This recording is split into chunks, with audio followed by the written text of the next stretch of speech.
design brief is to create a makeup look based around the concept of lip art. You can do something quite avant-garde, quite different. I'm going to use glitter today in the demo, but you don't have to use glitter. If you have glitter lying around at home, obviously it looks far more effective in the photo, but obviously use what you have to hand. Obviously the skills challenge in this piece of work, or the design brief that I'm setting you, is to get the lips nice and even. Now, it's not going to portray amazingly well on the camera as it would do, you know, perhaps on a photo or in real life. I'm going to find it difficult to kind of look at the camera to do the demo fully, but I've got a mirror close to hand, so I'll keep sort of looking at that to do it, and then I'll look back at the camera so you can see kind of the stages of what I'm doing everything. Now, I'm going to use a very kind of cream based bright purple colour. I don't have a lip liner to match, so I'm going to use a lighter lip liner just to do the corrective work on my lips first. Don't use a darker lip colour because it won't cover when you go in to put in your colour. So always choose a lighter, because obviously your colour or your base colour is going to cover it. Clear lip gloss if you have it to hand, although you can use like a Vaseline. It's just something to stick the glitter really, but ideally lip gloss works quite well because it gives it that nice sheen afterwards as well. And then your pot of glitter. If you have any craft glitter at home, it doesn't have to be actual makeup glitter, then that works just as effectively. Like I said though, if you don't have glitter at home, it's not the end of the world. You can still do lip art using different colours. What I want to see is that kind of perfect lip line. And then cotton buds are always quite useful to have just as corrective work. And then a little bit of tape as well. So if you've got a roll of sellotape, you can just go in afterwards with that just to catch any of the glitter that doesn't quite or just has fallout onto the area. So I'm going to first of all start with going in with my lip line. We want to make sure that that Cupid's bow there is really nice and even. So that's my starting point. That's where I want to go. No one's lips are completely symmetrical. So if you draw your line here, no one's lips are completely symmetrical. So you need to make sure that you try and match it up as evenly as you can. Now, if the lips are quite narrow or thin, you can draw outside of the natural lip line or on top of the natural lip line to create that fuller appearance. And the same with the Cupid's bow. You can really even it up and get that defined point with your makeup that you're doing. So it's really about corrective work. So we're going to go in and start with the Cupid's bow.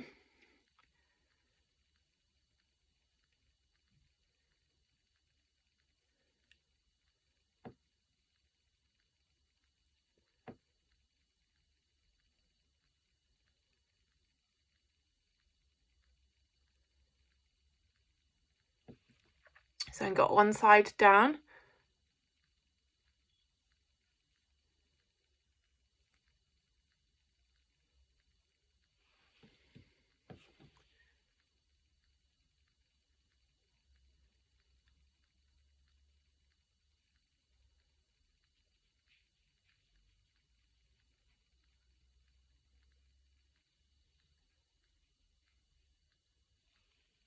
And at this stage, it really is just a case of looking to even it up, because you can go in and correct if you need to. So just making sure that it's even at this very early stage.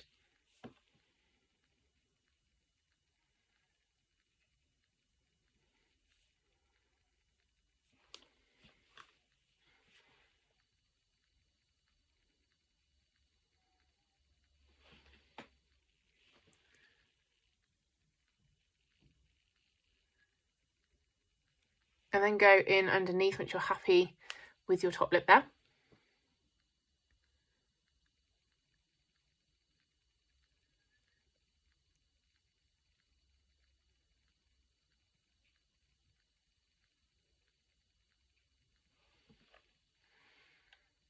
Once you're happy that it's even, then we can go in with our colour. Now we're going to use our angle brush here, and we're going to use our colour. Now I've put everything in a palette here, so it's nice and easy to access.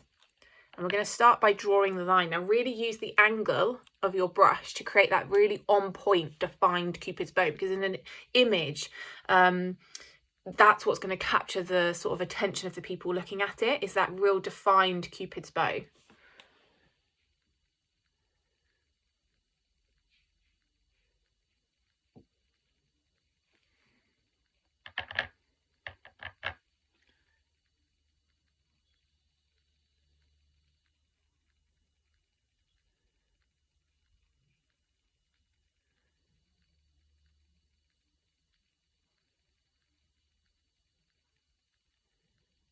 So I'm just starting to paint my colour on.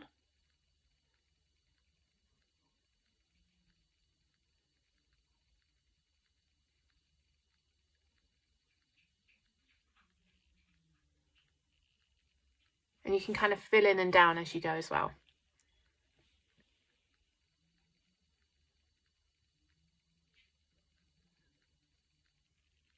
So really spend time and attention getting that line completely perfect.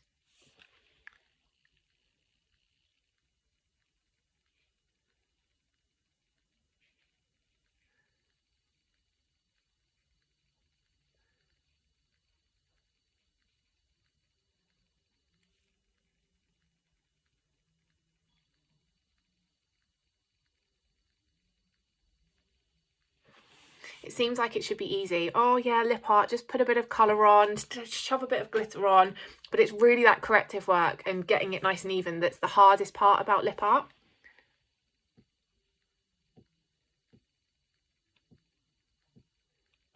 And you can see I'm really using the angle of my brush to help me here.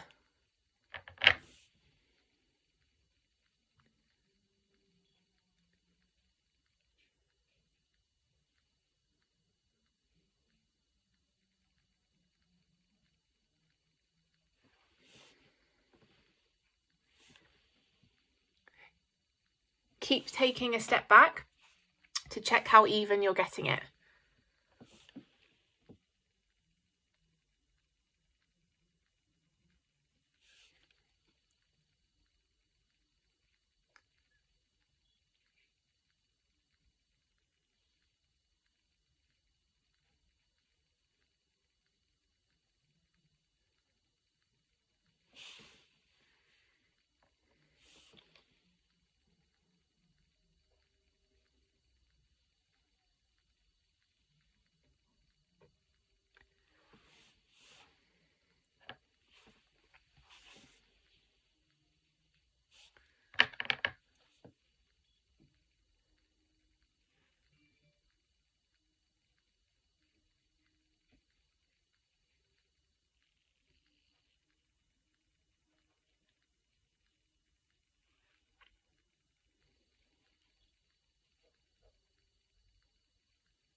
Now, because this is a cream-based colour, it dries really quickly on your lips, so you almost need to start going in with a dabbing motion just to make sure that it's not drying, or you're not dragging the lip colour across your lips as you're going.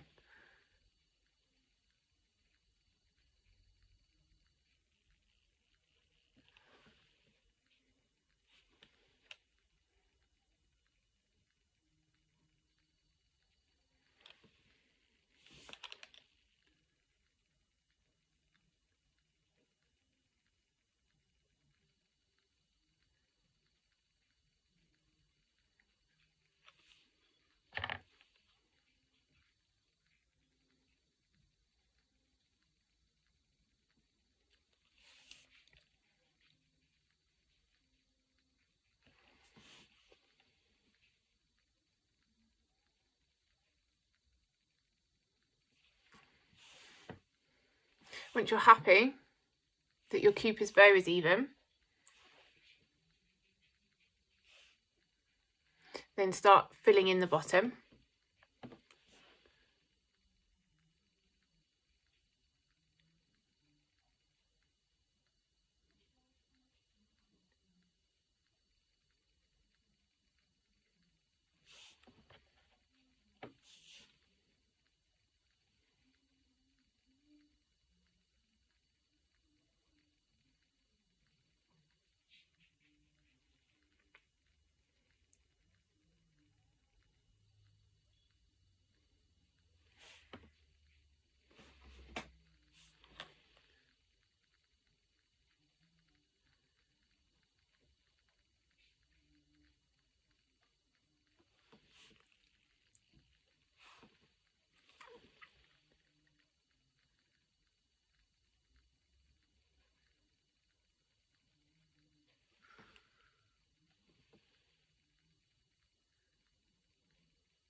And you can see that that pink lip line that we originally put on is now starting to disappear.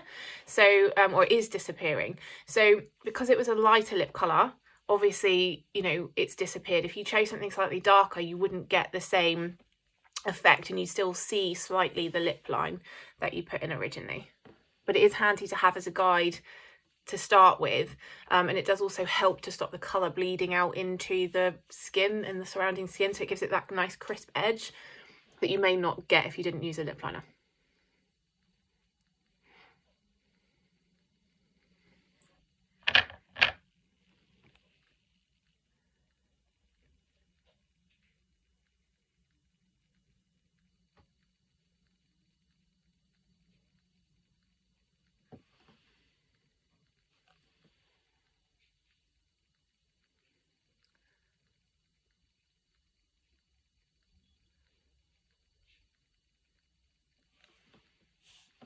And then remember to use your Q-tip to go into do any corrections if you need to. So I've just gone slightly outside of the lip line that side, so I'm just going to use this just to correct it before we go in with glitter, because once the glitter's there, it's very hard to kind of do too much correction work on there.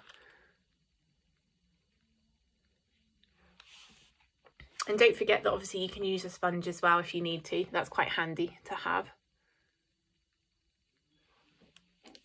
And then I'm just going to go into, make sure my colour's nice and even. Remember, with the dabbing motion, because it dries, this cream dries quite quickly on my lips, as it would if you were to use a paint on the lips. If you go in and just do a dabbing motion, then it puts an even distribution of the colour there, as opposed to dragging that colour and having patches of colour that isn't even.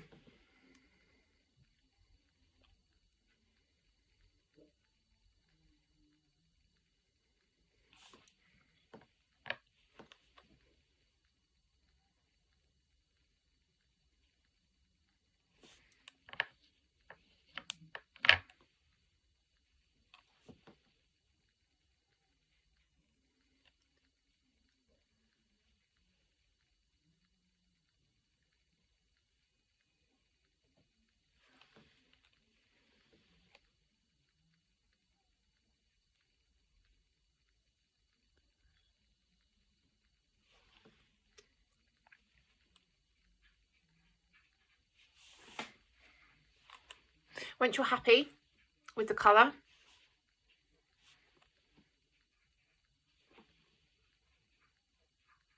you're going to go in with your lip gloss. I'm just going to even up this bit a little bit more.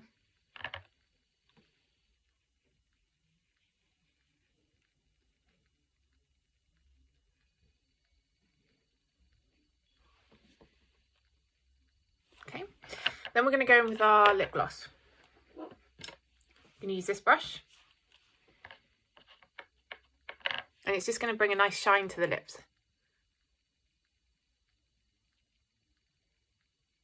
And not only does it give it a gloss, but obviously gives it a nice base for the glitter to then stick on or adhere to the lip.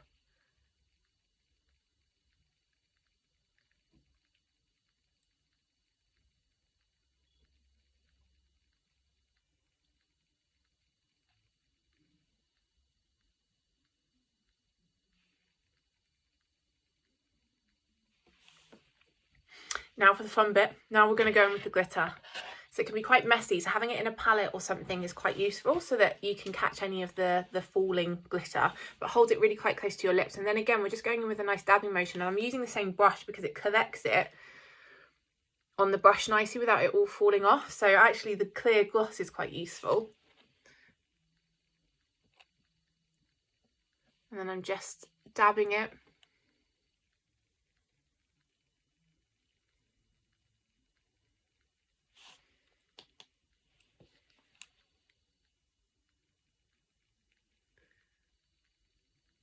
And you can really see that actually, because we've got the gloss on there and we've got the little bit of remaining gloss on the brush, that actually the fallout isn't massive. So you can be quite controlled with it as you're doing it, but always dab it, don't drag it.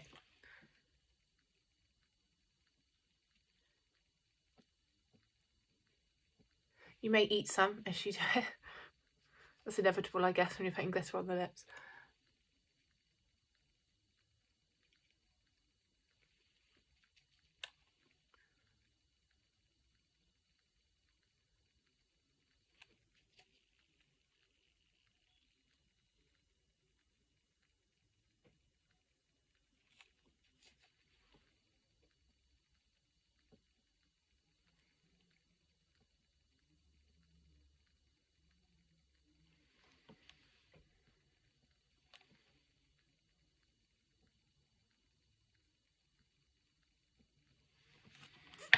And that's it. That's your glitter lip. Go in with tape if you need to. So just kind of double it back on itself, and then just use that if you needed to pick up any excess glitter. But to be fair, because of the controlled way in which we do it with clear lip gloss or Vaseline, it sticks quite nicely. And that's it. That's your lip art. So you can see they're quite effective when it's all done.